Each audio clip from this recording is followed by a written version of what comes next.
Sinabayan din ng ilang retiradong general at iba pang grupo ang kilos protesta ng Iglesia ni Cristo. Sa EDSA naman sila nagtipon-tipon para ipanawagang dapat managot ang mga korap.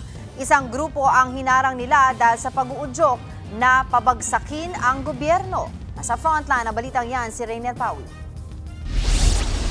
Tumungo sa EDSA People Power Monument ang mga retiradong general nitong linggo. Sinabayan nila ang kilos protesta kontra korupsyon ng Iglesia ni Cristo sa Maynila.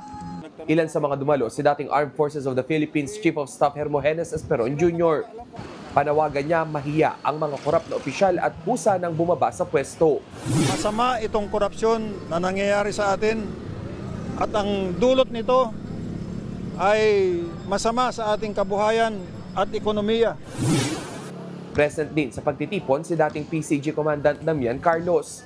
Dahil tayo ay hindi papayag na magkaroon ng maling sistema, korap na gobyerno na ipamamamana natin sa ating mga apo at mga anak. Bandang 3:00 ng hapon, hinarang ng mga pulis ang isang grupo na sasama-sana sa protesta. Alinsunod kasi sa Memorandum of Understanding ng protest organizer at QC Police, bawal ang anumang seditious remarks o pag-uudyok ng pag-aaklas sa gobyerno. Nagsisisigaw kasi ang grupo na pabagsakin ng gobyerno.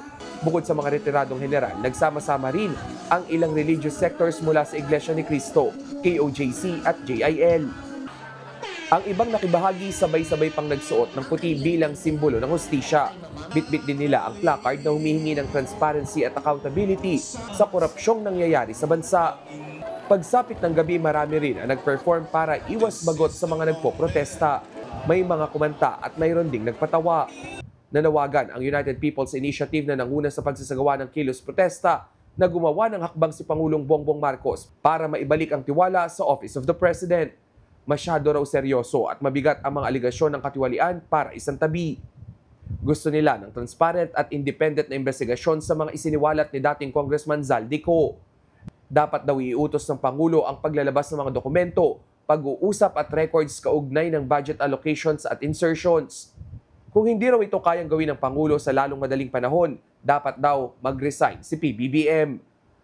Ayon naman sa palasyo, si Pangulong Marcos ang nag-utos na imbestigahan ang katiwalian sa flood control projects. Dagdag pa nila, ang mga nagnanais daw na mawala ang Pangulo sa pwesto, ang mga tao at taga-suporta na tinatamaan ng pag-iimbestiga rito.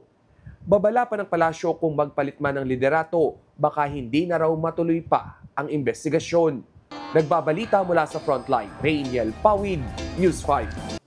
Mga kapatid, Angela Lagunsad Castro po para sa komprehensibo at makabuluhang balitaan at talakayan. Mag-follow at subscribe na sa social media pages ng News 5.